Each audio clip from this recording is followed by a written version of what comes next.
آپ رفع یدین کے اوپر حدیث پیش کرتے ہیں صلو کما رأیتمونی اصلی. آپ یہ بتائیں کہ بخاری شریف کو ہی ماننا ضروری کیوں ہے؟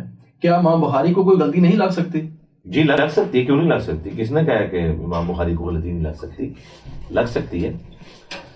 بات یہ ہے کہ یہ ہے مقدمہ یہ ہے کہ اہل سنت کا منہج، ایون اہل تشیع کا منہج بھی اس بات پہ کھڑا ہے کہ نبی الاسلام کی تعلیمات قرآن اور سنت دو متوازی ایک چیزیں ہیں جن کے ذریعے ٹرانسفر ہوئی ہے. اب سنت کا ہمارے پاس ریٹن ریکارڈ احادیث کی کتابیں ہیں. اگر آپ سنی ہیں تو پھر آپ سے یہ بات کریں گے. ویسے تو رفع الیدین سنی اور شیعہ میں کامن ہے، مسئلہ صرف حنفیوں کا ہے، دیوبند اور بریلوی کا. اگر سنی ہے تو پھر سنی کون ہوتا ہے؟ سنی وہ ہوتا ہے جو قرآن کے بعد 6 کتابیں، ان میں بھی اسپیسیفکلی بخاری اور مسلم جو صحیح ہے نا، ان کو مین اسٹریم کی کتابیں مانتا ہے. ان میں نماز کا جو طریقہ لکھا ہے اس کو آپ نے فالو کرنا ہے. صرف یہ تو نہیں کہنا کہ یہ افضل ترین کتابیں ہیں.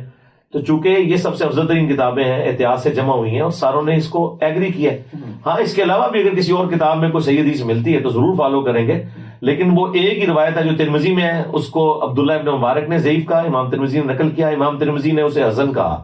لیکن خود حنفی بھی مانتے ہیں کہ امام ترمذی کا حسن کہنا کوئی اتھارٹی نہیں ہوتا، بعض اوقات وہ ضعیف حدیثوں کو بھی حسن کہتے ہیں. جس کا سب سے بڑا ثبوت یہ ہے کہ فاتحہ خلف الامام والی جو حدیث ہے کہ فجر کی نماز کے پیچھے بھی ایک صحابی سورہ فاتحہ پڑھ رہے تھے تو نبی اسلام نے فرمایا کہ فاتحہ پڑھو بس، اس کے بعد کچھ نہ پڑھو.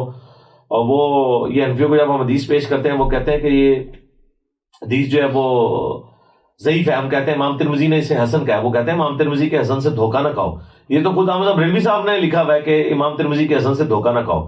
میں نے مسئلہ 70B ریکارڈ کرایا، یہ 8 دھوکے ہیں ٹوٹل ان کے، ایک ایک چیز کا میں نے اس میں جواب دیا ہے. تو یہ تو امام ترمذی نے خود اس کے اوپر عبداللہ ابن مبارک کی جرح نقل کر دی کہ رفع الیدین جو کرتا ہے بس اسی کی حدیث ثابت ہے، جو نہیں کرتا اس کی حدیث ثابت ہی نہیں.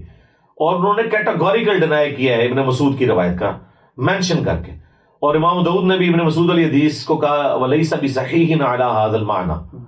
اب یہ جو آپ نے وہ حدیث پڑھی بخاری کی، یہ مسلم میں بھی ہے، بخاری میں 631 ہے، سلو کما رأیتمونی اصلی. یہ مالک بن حویرث سے ہے جو نبی اسلام کی وفات سے آلموسٹ 1-1.5 سال پہلے مسلمان ہوئے ہیں اور 20 دن تک حضور کے ساتھ رہے ہیں. انہوں نے نماز کا طریقہ نبی اسلام سے سیکھا ہے. جب واپس جانے لگے تو آپ نے فرمایا اپنے علاقے میں واپس جانا اور دیکھنا نماز اس طرح پڑھنا جس طرح مجھے نماز پڑھتے ہوئے دیکھیے، اور سلو کما رأیتمونی اصلی. اور بخاری مسلم میں ہی مالک بن حویرث نے خود نماز کا طریقہ بتایا ہے تابعین کو کہ نبی اسلام جب نماز شروع کرتے تو دونوں ہاتھوں کو اٹھاتے، رکوع میں جاتے وقت اٹھاتے، رکوع سے سر اٹھانے کے بعد دونوں ہاتھوں کو اٹھاتے، مسلم شریف میں کانوں تک اٹھاتے، اور بخاری میں ذکر ہے کہ اٹھانے کا کانوں تک بھی اٹھانا درست ہے، کندھوں تک بھی اٹھانا درست ہے.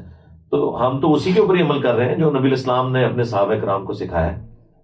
تو صحیح حدیث جہاں پہ بھی ہو، ہم نے یہ دعویٰ کیا ہے کہ جتنی بھی حدیث کی کتابیں ہیں ان میں نماز کے طریقے پہ جو پہلی حدیث نقل ہوتی ہے نا وہ رفع الیدین والی ہوتی ہے. اور بغیر رفع الیدین والی بھی اگر ابو داؤد ترمذی نسائی میں آئی ہیں تو وہ بس اسی لیے آئی ہیں کہ ان کے اوپر جرح کر دی جائے، اور وہ جرح کی ہے بعد میں انہوں نے، امام ابو داؤد نے خود جرح کی ہوئی ہے اس کے اوپر.